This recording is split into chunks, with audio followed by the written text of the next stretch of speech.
about the success of Ramz, Barkin. Go straight in. I'm going to go to Ore because I know you've had some opinions. So I'm going to go straight to Ore. All right. What are you saying, brother? So, Ramz Barkin, yeah, the first time I heard this song, just on Twitter as you do, I think it was Abdi actually. So obviously Abdi tweets a lot of music. And I heard it and I was like, this just sounds like every other Afro swing track. Next, kept it moving. Day after, I'm hearing it again. Day after, I heard it again. And I go on GRM Daily and it's doing numbers. Now, I don't mind saying it, I don't like the track. I think some of the lyrics, yeah, not the fan of it. However, I can't knock the success. Simply because of the fact that to get in the top 10, yeah, and to be a charting artist, you had to be someone like Tiny Temple, you had to be very clean, you know, you had to appeal to a mass audience. But now, man are just throwing tunes on GRM Daily, talking about linking a thing from Barkin, even the lyrics as well. Like he's talking about things that black people, young people from inner city London talk about. And he's charting in the top 10. Whether you like the song or not, I can't lie, I give it to him, man. It's a good achievement. I remember when I first come across it as well, not to say that I didn't like it, I didn't get it. I thought it was a funny song. I liked the intro with the whole barbershop scene, i.e. barbershop. And obviously he went in, and then when I met him and got to interview him and got to meet him as a person, I thought he was sick. But by that week, it only did about 3 million when I had him. Only 3 million. Only, you know. I'm not saying only, but it did about 3 million. And what's it on now? It's about, easily 10. No, it's on 12 last time I checked. GRM Daily views, it's on like 12 million. And probably by the time this comes out, it's going to be on 15. There you go. What was it like for you when you Firstly, first impressions of what's going on at 7 a.m. That was my first impression. Barkin's zone 4, you know.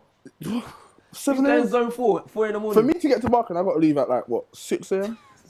If I'm linking you at 6 a.m, then we might as well get married now. Who's linking a thing at 7 a.m. though? I'm not linking no one at 7 a.m. I'm going gym. I saw he's from Mitcham as well, isn't it? And South London don't have transport links. When you hear the bar properly, I think he's trying to say 7 a.m. in the morning she's jarring. Like I don't think, well no, she's calling at 7. He's not linking her at 7. Oh, okay. I don't know, but I think if that's not the case, then he's mad. Cause I don't know what he's doing at 7 a.m. In the rain too late, bro. Must be though. His mom did night shift, did it? So boy. For those that don't know, that's Matic, MC, on the top. What was it? Top 11. Fader. Yeah. He got put on there, so I think that deserves a round of applause for that one. No. Sick. Big year. We're gonna get into that as well a little bit later on. But yeah, man, the success of Barkin has just been sick. Honestly, it's been actually sick. Yeah, I didn't anticipate it. I didn't anticipate it. It's one of them songs where you give it a view on YouTube, like or dislike, move on. Like it weren't one I wasn't persistently banging it out, but to see what it did.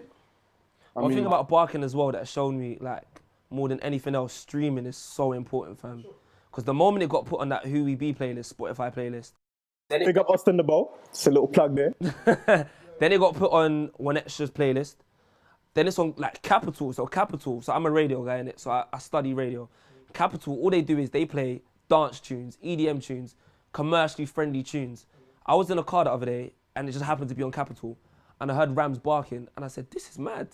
This does not make sense because people don't get on Capital. Radio 1's playing it. So the more ears, the more people playing it, the more it's streamed, the more it's gonna do numbers. Big Shaq again, went top 3, numbers. So it's a numbers game. So whether you like the track or you don't like it, if you're doing numbers. I think 2017 as a whole was about breaking down the barriers that kind of obstructed a lot of artists from. Because even you got Form 696. Yeah. I mean, who would have said at the end of 2016 that's going to get abolished in 2017? I mean, that's a huge. I think it was even underrated how big a movement that was. Yeah.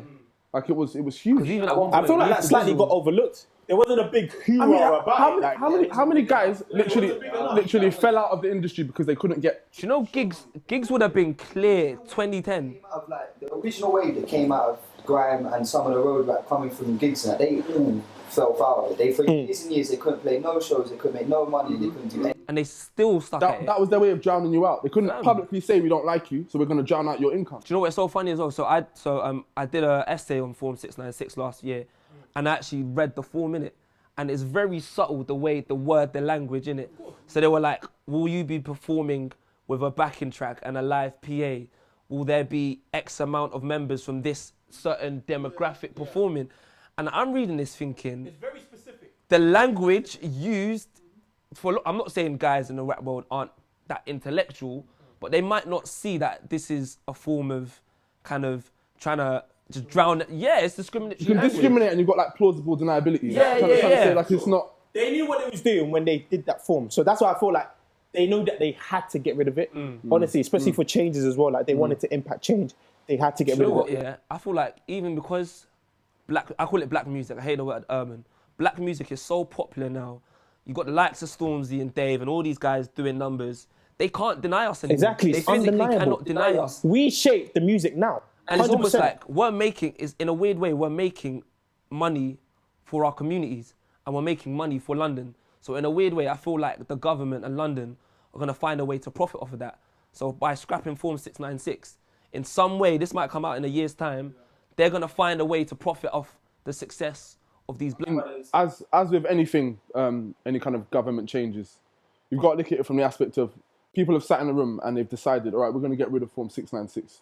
And it wouldn't have been a conversation where, oh yeah, that's all great. It's going to be a case of, so what are we doing instead? Because we're going to give them this, but the victory's got to be somewhere. We've got to have our victory's got to be something. And in all honesty, like, I haven't quite worked out where it is yet, but I do believe it will reveal itself in terms of what. We might even see something in 2018. We might even see something in 2018.